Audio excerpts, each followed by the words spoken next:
सरकारी नौकरी का मौका। यूपी में 44,000 होमगार्ड पदों पर होगी भर्ती। उत्तर प्रदेश में सरकारी नौकरी पाने का सुनहरा मौका है। जल्द ही 44,000 होमगार्ड पदों पर भर्ती की जाएगी। अब इस भर्ती के लिए न्यूनतम योग्यता 12वीं पास प्रस्तावित है, जबकि पहले 10वीं पास थी। अधिकतम आयु सीमा घटाकर 30 वर्ष करने का सुझाव भेजा गया है। पुरुष उम्मीदवारों को 25 मिनट में 4.8 किलोमीटर और महिलाओं को 14 मिनट में 2.4 किलोमीटर दौड़ना अनिवार्य होगा। चयन प्रक्रिया में लिखित, फिजिकल, डॉक्यूमेंट वेरिफिकेशन और मेडिकल शामिल होंगे। 55,000 युवाओं के लिए खुशखबरी। जनवरी में अग्निवीर भर्ती रैली, 12 जिलों के युवा जुटेंगे। आगरा में सेना भर्ती कार्यालय के द्वारा जनवरी 2026 में अग्निवीर भर्ती रैली आयोजित की जाएगी। 20 दिनों तक चलने वाली इस रैली में 55,000 से अधिक युवा भाग लेंगे, जिन पर सीसीटीवी और ड्रोन से निगरानी रखी जाएगी। एकलव्य स्टेडियम सहित कई स्थानों पर विचार किया जा रहा है, लेकिन स्थल अभी तय नहीं हुआ है। 1600 मीटर दौड़ अहम होगी और टैटू होने पर प्रवेश नहीं मिलेगा। सेना भर्ती कार्यालय की ओर से अग्निवीर भर्ती रैली जनवरी 2026 में होगी। 20 दिनों तक चलने वाली रैली में उत्तीर्ण युवा ही भाग ले पाएंगे। भर्ती कार्यालय द्वारा एकलव्य स्टेडियम सहित अन्य को चिन्हित किया गया, लेकिन मेट्रो कार्य के चलते अभी स्थान फाइनल नहीं हुआ। 4 लाख सुझाव मिले योगी सरकार को। ग्रामीण भारत की सबसे बड़ी भागीदारी। उत्तर प्रदेश को 2047 तक विकसित बनाने के लिए चल रहे अभियान में जनता ने अब तक करीब 4 लाख सुझाव दिए। इसमें 3 लाख से अधिक राय ग्रामीण इलाकों से आई है। शिक्षा, स्वास्थ्य, कृषि सबसे बड़े मुद्दे बनकर उभरे हैं। देवरिया की शिशिरा प्रजापति ने ग्रामीण क्षेत्रों में AI, रोबोटिक्स और हरित ऊर्जा जैसी तकनीकें सिखाने का सुझाव दिया, जबकि आगरा के ललित वर्मा ने निजी स्कूल की मनमानी रोकने और एक समान सिलेबस की मांग की। रिहाई के बाद आजम खान का बयान, अखिलेश के लिए नई मुश्किलें। 23 महीनों के बाद जेल से रिहा हुए सपा के कद्दावर नेता आजम खान ने ऐसा बयान दिया जिसने अखिलेश यादव की मुश्किलें बढ़ा दी। जहां उसके समर्थकों ने जश्न मनाया, वहीं बीएसपी से नजदीकी की चर्चाओं ने सपा में असमंजस पैदा कर दिया। इस बीच अखिलेश यादव ने प्रेस कॉन्फ्रेंस कर बड़ा ऐलान किया। उन्होंने कहा कि यूपी में समाजवादी पार्टी की सरकार बनते ही आजम खान पर दर्ज सभी मुकदमे वापस लिए जाएंगे। साथ ही उन्होंने दोहराया कि आजम का खत पार्टी में बहुत बड़ा है। किसान महापंचायत में टिकैत गरजे, गन्ने का दाम 500, गेहूं धान 3500 करोड़। बरेली में किसान महापंचायत के दौरान भारतीय किसान यूनियन के अध्यक्ष राकेश टिकैत ने मोदी सरकार पर जमकर हमला बोला है। उन्होंने कहा कि सरकार किसानों की जमीन पर नजर गड़ाए बैठी है और उसकी नीतियां झूठी साबित हो रही हैं। टिकैत ने गन्ने का भाव 500 रुपए क्विंटल और गेहूं धान का 3500 रुपए करने की मांग दोहराई। साथ ही छुट्टा पशुओं से निजात और गन्ने का भुगतान 14 दिन में करने पर जोर दिया। आजम खान पर बोले, उन्हें घर जाने दो, बुढ़ापे में उनकी हालत खराब हो गई है। इंटरनेशनल ट्रेड शो में दिखेगी यूपी की एग्रीकल्चर ताकत। ग्रेटर नोएडा में 25 से 29 सितंबर तक होने वाले इंटरनेशनल ट्रेड शो में उत्तर प्रदेश की कृषि संस्कृति का भव्य प्रदर्शन होगा। प्रधानमंत्री नरेंद्र मोदी करेंगे शो का शुभारंभ, जबकि मुख्यमंत्री योगी आदित्यनाथ के मार्गदर्शन में कृषि विभाग 1000 वर्ग मीटर में प्रदर्शनी लगाएगा। यहाँ FPO, बीज, उर्वरक और आधुनिक उपकरण प्रदर्शित होंगे। प्रदेश के प्रगतिशील किसानों और कंपनीज को अंतर्राष्ट्रीय मंच मिलेगा। समर्थ यूपी, विकसित यूपी 2047 अभियान के तहत जनता से मिले लाखों सुझाव भविष्य की कृषि रूपरेखा तय करेंगे। नोएडा एयरपोर्ट के नाम पर बढ़ रहे फ्रॉड, निवेशकों को सतर्क रहने की जरूरत। जीवन एयरपोर्ट 30 अक्टूबर से शुरू होने जा रहा है। इसके चलते नोएडा और आसपास के क्षेत्रों में प्रॉपर्टी बाजार में तेजी दिख रही है, लेकिन इसी बहाने धोखाधड़ी के मामले लगातार बढ़ रहे हैं। जाली कागजात, फर्जी रजिस्ट्रेशन, झूठे दावों से निवेशकों को फंसाने की कोशिश हो रही है। ऐसे में विशेषज्ञ खरीदारों और निवेशकों को सतर्क रहने की सलाह दे रहे हैं। जमीन खरीदने से पहले सभी कागजात की पूरी तरह जांच कर लें, ताकि एयरपोर्ट के नाम पर किसी तरह का फ्रॉड ना हो। ग्रेटर नोएडा में 3 चार्जिंग स्टेशन, 12 इलेक्ट्रिक वाहन एक साथ होंगे चार्ज। ग्रेटर नोएडा में इलेक्ट्रिक वाहनों के लिए बड़ा कदम उठाया गया। शहर में 3 स्थायी चार्जिंग स्टेशन बनकर तैयार हो गई। ये station city park, knowledge park स्थित GNIOT और शारदा विश्वविद्यालय के पास स्थापित किए गए। एक साथ 12 इलेक्ट्रिक वाहनों की चार्जिंग की सुविधा यहाँ मिलेगी। इससे यूपी इंटरनेशनल ट्रेड शो में आने वाली इलेक्ट्रिक बसेज और गाड़ियों को सुविधा होगी। साथ ही स्थानीय ई वाहन मालिकों को भी लाभ होगा। ये पहल हरित ऊर्जा और स्वच्छ परिवहन की दिशा में महत्वपूर्ण है। गोरखपुर एयरपोर्ट से 24/7 उड़ान सेवा, यात्रियों को 24 घंटे मिलेगी सुविधा। गोरखपुर एयरपोर्ट अब 24 घंटे विमान सेवाएं शुरू करने का रास्ता साफ हो गया। एयरपोर्ट सलाहकार समिति की बैठक में इस प्रस्ताव पर मुहर लगी। इसके तहत नए शहरों को हवाई मार्ग से जोड़ा जाएगा और परिसर में गुरु गोरखनाथ की प्रतिमा भी स्थापित होगी। सांसद रवि किशन शुक्ल ने कहा कि भारतीय वायुसेना से अनुमति और संसाधन जुटाकर एयरपोर्ट को दिन रात संचालन योग्य बनाया जाएगा। 24 घंटे उड़ानें शुरू होने से यात्रियों को सुविधा मिलेगी। गोरखपुर एयरपोर्ट नई ऊंचाइयों पर पहुंचे। आईआईटी में नए कोर्स, युवाओं को मिलेगा एआई डेटा साइंस का ज्ञान। उत्तर प्रदेश सरकार युवाओं को भविष्य की जरूरतों के अनुसार तैयार करने के लिए आईटीआई में बड़ा बदलाव कर रही है। मुख्यमंत्री योगी आदित्यनाथ के निर्देश पर आर्टिफिशियल इंटेलिजेंस, डेटा साइंस और एमएमबी जैसे आधुनिक कोर्स शुरू किए जा रहे हैं। इसके लिए इंडस्ट्री एडवाइजरी बोर्ड पाठ्यक्रम को अपडेट करने में सहयोग करेगा। साथ ही काउंसलिंग सेल स्थापित कर युवाओं को करियर मार्गदर्शन भी दिया जाएगा। सरकार का मकसद है कि बेहतर शिक्षा और हुनर से प्रशिक्षु अधिक रोजगार के अवसर पाएं और प्रदेश की विकास यात्रा को गति मिले। दीपोत्सव पर अयोध्या को 1700 करोड़ की सौगात, सीएम योगी करेंगे शिलान्यास। रामनगरी अयोध्या को दीपोत्सव के अवसर पर बड़ा तोहफा मिलने जा रहा है। मुख्यमंत्री योगी आदित्यनाथ लगभग 1700 करोड़ रुपए की योजनाओं का शिलान्यास और लोकार्पण करेंगे।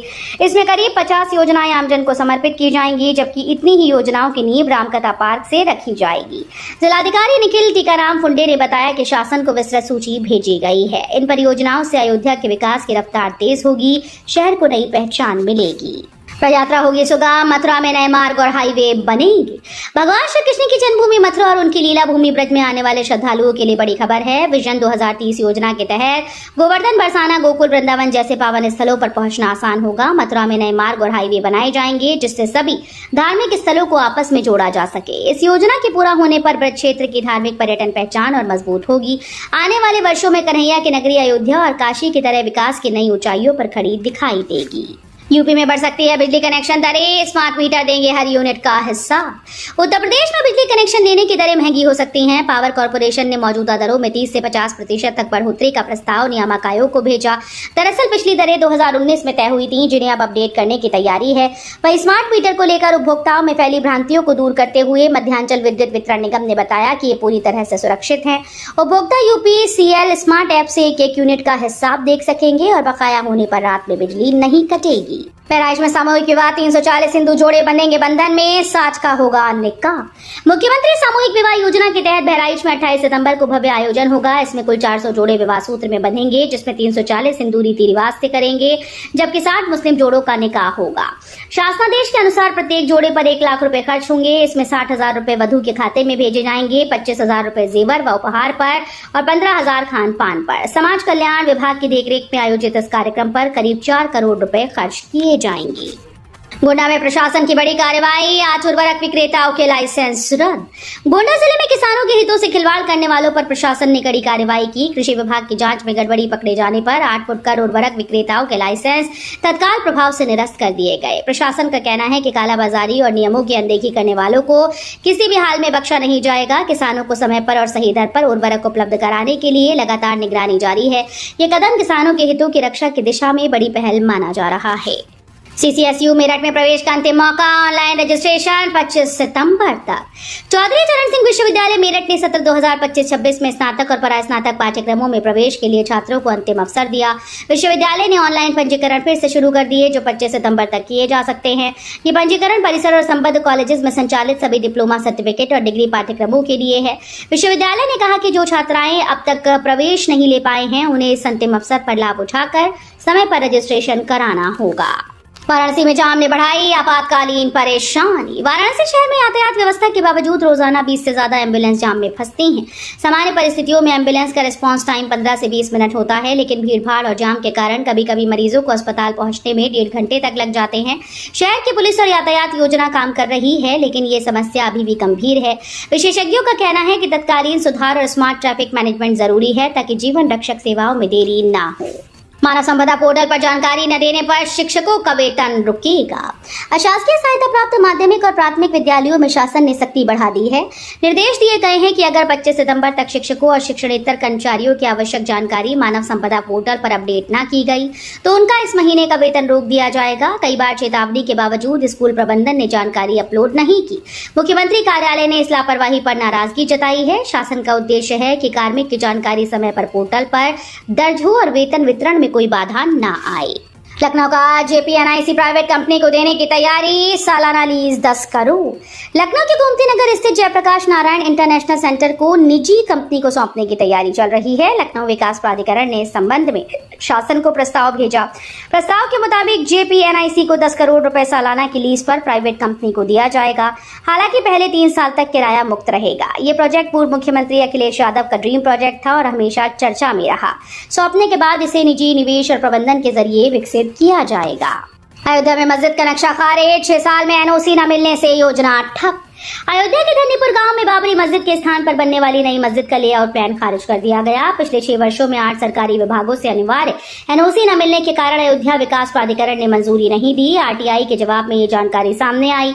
सुप्रीम कोर्ट के फैसले के तहत मुस्लिम पक्ष को दी गई जमीन पर अब तक निर्माण शुरू नहीं हो सका। प्रशासनिक और कानूनी अड़चनों के चलते मस्जिद का निर्माण योजना अभी ठप है। आधार कार्ड के लिए नया ऐप जारी, आधार और फ्री बायोमेट्रिक अपडेट के बाद लॉन्च। केंद्र सरकार ने आधार कार्ड से जुड़ी सुविधाओं को सरल बनाने के लिए कदम उठाया। Unique identification authority of India के सीईओ भुवनेश्वर कुमार ने बताया कि ये आधार और फ्री बायोमेट्रिक अपडेट के बाद नया मोबाइल ऐप लॉन्च किया जाएगा। ऐप की डेमो टेस्टिंग सफल रही और अब इसे कभी भी जनता के लिए उपलब्ध कराया जा सकता है। इस ऐप के माध्यम से यूजर्स आधार कार्ड से जुड़े कई फीचर्स आसानी से एक्सेस कर सकेंगे, जिससे डिजिटल सुविधाओं में सुधार होगा। नवरात्रि में हर्बल मार्केट चमका, नेपाल की जड़ी बूटियों की डिमांड बढ़ी। नवरात्रि में हर्बल और आयुर्वेदिक उत्पादों की मांग में जबरदस्त उछाल देखा गया। हल्दी, तुलसी, गिलोय, आंवला जैसी देसी जड़ी बूटियों के उत्पाद अब केवल घर आंगन तक सीमित नहीं, बल्कि कारोबार की दुनिया में भी लोकप्रिय हो गए हैं। बीते 5 वर्षों में आयुर्वेदिक उत्पादों की बिक्री लगभग 40% बढ़ गई। हर महीने करीब 10 करोड़ रुपए का कारोबार केवल हर्बल वस्तुओं से हो रहा है। युवा वर्ग भी इन प्राकृतिक और स्वास्थ्यवर्धक प्रोडक्ट्स को अपनी पहली पसंद बना चुका है। कर्ज लेकर हॉकी किट दिलाई, अब ऑस्ट्रेलियन लीग में काशी की पूर्णिमा फॉरवर्ड।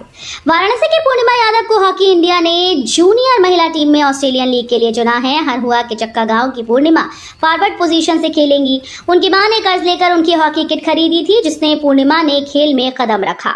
भारतीय टीम 26 सितंबर से 2 अक्टूबर तक ऑस्ट्रेलिया की राजधानी कैनबरा में कुल 5 मैचेस खेलेगी, जिसमें पहले 3 मैच ऑस्ट्रेलिया जूनियर महिला टीम के साथ होंगे। भारतीय सेना तैयार, स्वदेशी ब्रीफकेस ड्रोन जैमर से दुश्मन का ड्रोन होगा बेअसर। भारतीय सेना अब स्वदेशी ड्रोन जैमिंग सिस्टम खरीदने जा रही है। यह अत्याधुनिक तकनीक भारत की निजी कंपनी ने विकसित की है। पोर्टेबल सिस्टम जो ब्रीफकेस के आकार का है, 3 किलोमीटर के दायरे में दुश्मन के लड़ाकू ड्रोन और विमानों को बेअसर करता है। ऑपरेशन सिंदूर में पाकिस्तान ने तुर्की निर्मित ड्रोन झुंड से दहशत फैलाने की कोशिश की थी, लेकिन हमारे एयर डिफेंस सिस्टम ने उन्हें नाकाम कर दिया। नया जैमर किसी भी स्थान पर तुरंत तैनात किया जाएगा, जिससे सुरक्षा और सटीकता बढ़ेगी। मानसून विदाई के बाद फिर मेहरबान, यूपी के कई जिलों में होगी बारिश। लखनऊ समेत पूरे यूपी में बीते 3 दिनों से तेज धूप और उमस भरी गर्मी ने लोगों को परेशान कर रखा है। हालांकि मौसम विभाग ने 26, 27, 28 सितंबर को बारिश का पूर्वानुमान जताया। बंगाल की खाड़ी में बने नए सिस्टम के चलते पूर्वी यूपी में हल्की से मध्यम बारिश हो सकती है। विभाग ने गोंडा, बहराइच, श्रावस्ती, गोरखपुर, वाराणसी, आजमगढ़, प्रयागराज, अयोध्या समेत 20 से अधिक जिलों में येलो अलर्ट जारी किया। भारी बारिश की संभावना फिलहाल नहीं, लेकिन हल्की बारिश से राहत मिलेगी।